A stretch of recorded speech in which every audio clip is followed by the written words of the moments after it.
안녕하세요. 노마다입니다. 지난 3월 15일부터 시작한 일본 자전거 여행을 안전하게 잘 마치고 돌아왔습니다. 노마다의 지구촌 마실 이야기 시즌 1은 자동차와 브롬톤으로 주로 에어비앤비를 이용하면서 5개월간 유럽을 여행했습니다. 그리고 시즌 2는 자동차와 브롬톤으로 주로 캠핑을 하면서 2개월 반 동안 호주와 뉴질랜드를 여행했습니다.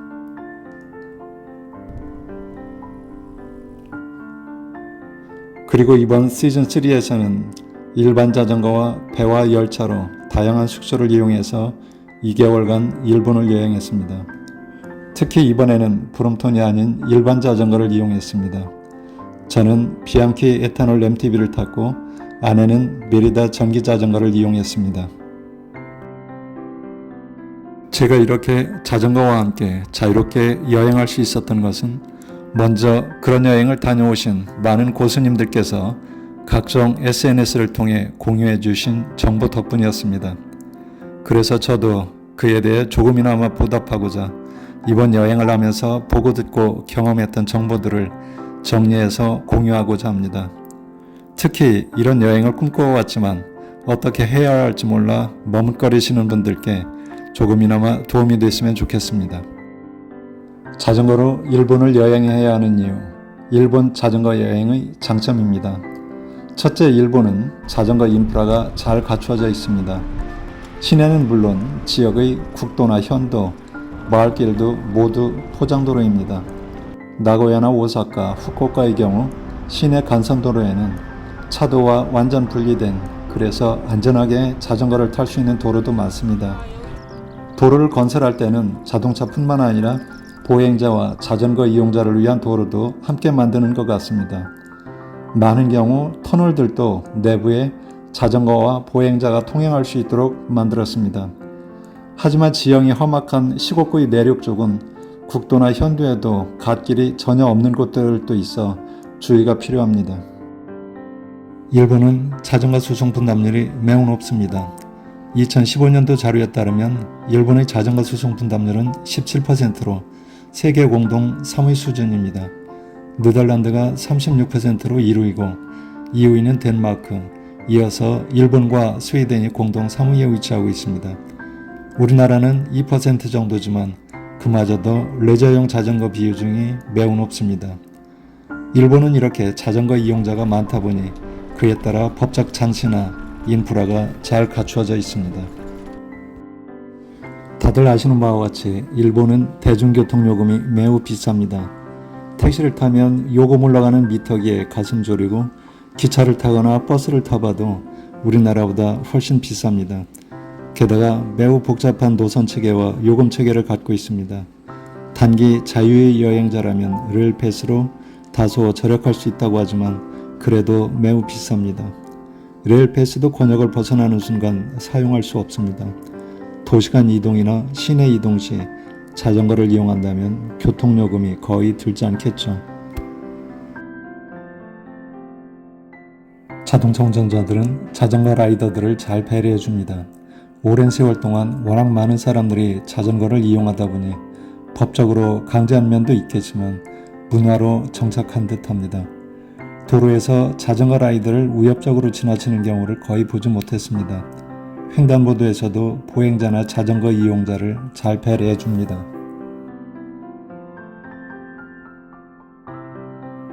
자전거 분실 사고는 거의 없습니다. 자전거를 거치할 때도 우리처럼 기둥이나 나무에 자물쇠로 묶어놓는 경우는 거의 없습니다. 주차장에서도 자기 자전거의 자물쇠만 채워 세워놓습니다. 그럼에도 불구하고 불안하시다면 거치대에 자물쇠로 메워 놓으시면 됩니다. 다음은 자전거 여행 시 고려해야 할 점입니다.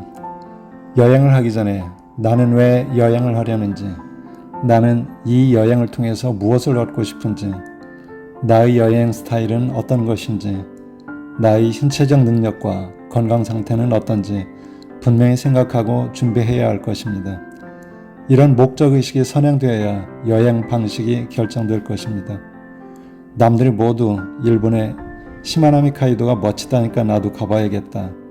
비어워 주변 200km 일주 코스가 아름답다니까 2박 3일간 달려봐야겠다는 식으로 자전거를 탄다면 주변에 또 다른 많은 볼거리를 놓칠 수 있습니다. 자신만의 여행 목적과 방식으로 여행을 기획해 보는 것이 좋겠습니다. 저희는 여행길에서 만나는 사람들과 그들의 삶의 모습에 가장 흥미를 갖고 있습니다.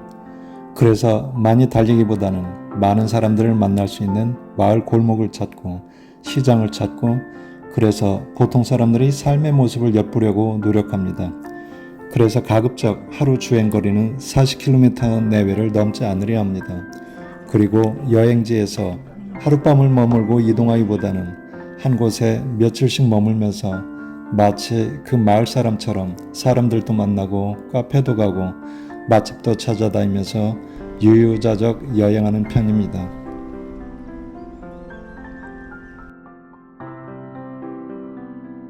제게 자전거는 그저 이동수단일 뿐입니다. 하루에 100km를 달리고 그 이상을 달리기를 좋아하시는 분은 장거리 루트를 선택하셔서 도전하는 호기심을 충족하시면 될 겁니다. 자기만의 여행 스타일에 맞는 루트를 찾아가는 것이 더 즐거운 여행길이 될 것입니다. 이렇게 여행 목적에 따라 여행 방식을 선택하시면 됩니다. 더불어 언어적 역량과 스마트폰 역량, 자전거 역량을 갖춘다면 더 좋겠습니다만 요즘엔 스마트폰에 워낙 다양한 기능과 애플리케이션이 있기 때문에 잘 활용하시면 여행의 선택폭이 그만큼 다양해집니다. 자전거 역량이란 체력적인 것과 스킬 역량도 있겠지만 자전거 여행을 하다가 발생할 수 있는 문제에 대처하는 역량입니다. 타이어가 펑크난다든지 체인이 끊어진다든지 캐링백을 포장하는 일 등입니다. 처음 자전거 여행하는 사람으로서는 여행 중 자전거가 고장나면 어쩌나 하는 것이 가장 부담스러울 수 있습니다. 기본적인 자전거 수리 방법은 평소에 익혀두실수록 유리하겠죠. 그런데 일본은 워낙 자전거 인구가 많다 보니 마을마다 자전거 판매점이나 수리점이 있습니다. 스스로 해결할 수 없는 문제가 발생했을 때는 지도에서 가까운 수리점을 검색해 보시면 도움을 받을 수 있습니다. 저도 주행 중 체인이 끊어진 적이 있었는데 준비해간 체인링커로 연결은 했으나 당겨지지 않아 결국 지도를 검색해서 300m 떨어진 곳에 있는 자전거 수리점에서 해결한 적이 있습니다. 일본 자전거 여행 어디를 달리고 싶으신가요? 유명한 사이클 코스, 이름난 코스와 그 주변을 달리시겠습니까? 아니면 길이 아니어도 좋다, 발길 닿는 대로 가시겠습니까? 일본 자전거 여행에서 어디를 달릴까 결정하는 것은 그리 쉽지 않습니다. 여행자마다 특성이 모두 다르기 때문입니다. 이 영상에서는 일본 자전거 코스의 특징을 간략하게 말씀드리고 다음 기회에 지역별로 좀 더 다양한 코스를 소개해 드리겠습니다. 처음 가는 여행자 입장에서는 많은 사람들로부터 인증된 루트, 유명하다고 소문난 루트를 달리고 싶으실 겁니다. 물론 시마나미 카이도 사이클 루트처럼 아름다우면서도 비교적 쉬운 루트도 있습니다. 그러나 유명하지만 아소고원 코스처럼 초보 여행자들에게는 무리인 곳도 있습니다. 발길 닿는 대로 달려볼 수도 있습니다. 굳이 유명한 자전거 도로가 아니더라도 보다 일본다운 모습, 일본의 속살을 볼 수 있는 쉽고 안전한 길도 많습니다. 내가 만들어가는 자전거 여행도 재미있습니다. 여행 중에는 우연성이 주는 여행의 참맛이 있거든요. 우연히 들른 마을에 축제가 열린다든지 우연히 들렀는데 장날이고 우연히 새로운 사람을 만나는 것은 여행이 주는 묘미입니다. 우리나라 자전거 여행자들이 가장 많이 가는 곳은 큐슈입니다. 지리적으로 가깝고 항공편과 배편으로도 방문할 수 있습니다. 한국인들도 많이 거주하고 있고요. 큐슈는 지형적으로 대체적으로 험난하지 않습니다. 해안과 평야 지역이 많아 평탄한 지역의 코스를 골라 타실 수 있습니다. 물론 아소산 부근이나 나가사키, 남쪽의 일부 지역은 꽤 높은 어필도 있지만 대체적으로 평탄합니다. 그리고 큐슈의 지자체에서 자전거 관련 정보를 자세히 제공하고 있기 때문에 참고하시면 다양한 루트 정보를 얻으실 수 있습니다. 한국어로도 제공하기 때문에 많은 도움이 되시리라 생각합니다. 처음 도전하시는 분들이 어필을 피하고 싶다면 주요 목적지를 선정하신 다음 구글 지도에서 목적지 간의 도보를 검색해 보시면 거리와 경사도를 보실 수 있습니다. 보통 두세 개의 루트가 나오는데 그중 내 체력에 맞는 루트를 선택해서 라이딩 하시면 무리 없이 자전거 여행을 하실 수 있습니다. 2달 동안 저희가 라이딩한 루트 중 가장 높은 어필은 290m였습니다. 그 다음은 150m짜리가 2번 있었습니다. 나머지는 어필이 거의 없는 지역들이었습니다. 이렇게 자신의 체력에 맞는 루트를 찾아다니시면 됩니다.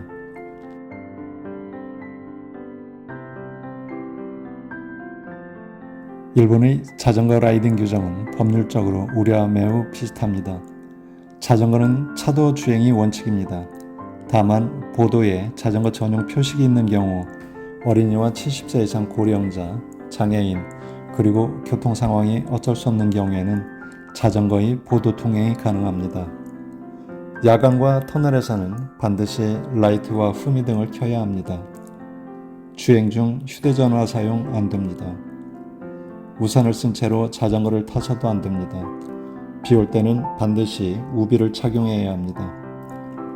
그럼에도 불구하고 제가 본 현실은 어땠을까요? 엄격한 자전거 주차 위에는 잘 지켜지지 않고 있었습니다. 좌측 통행이 원칙이지만 좌우측 자유롭게 주행하고 마주오는 사람과 눈을 마주치며 서로 피해 주행하고 있었습니다. 심지어는 차도에서 역주행하는 경우도 종종 봅니다. 우산 쓰고 주행하는 모습, 핸드폰 하며 주행하는 모습도 자주 보았고 어린이들 외에는 헬멧을 거의 안 썼습니다. 하지만 일본을 여행하는 우리 자전거 여행자들은 꼭 규정을 지킵시다. 우리나라도 도로교통법 제13조의 2로 자전거 관련 규정을 적시하고 있습니다.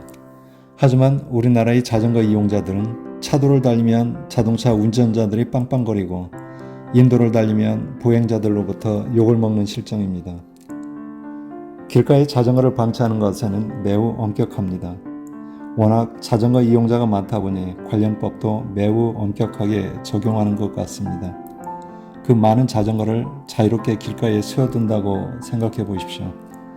자전거를 도로 가장자리나 가로수 주변에 세워두는 것은 불법이고 거리에는 늘 자전거 주차 관리원들이 있어 단속하고 있었습니다. 반드시 지정된 자전거 주륜장에 주차해야 합니다. 대도시에는 자전거 주차도 유료가 많습니다. 자전거 주차장이 매우 많고 심지어 큰 건물 안에도 대규모 자전거 주차장이 있었습니다.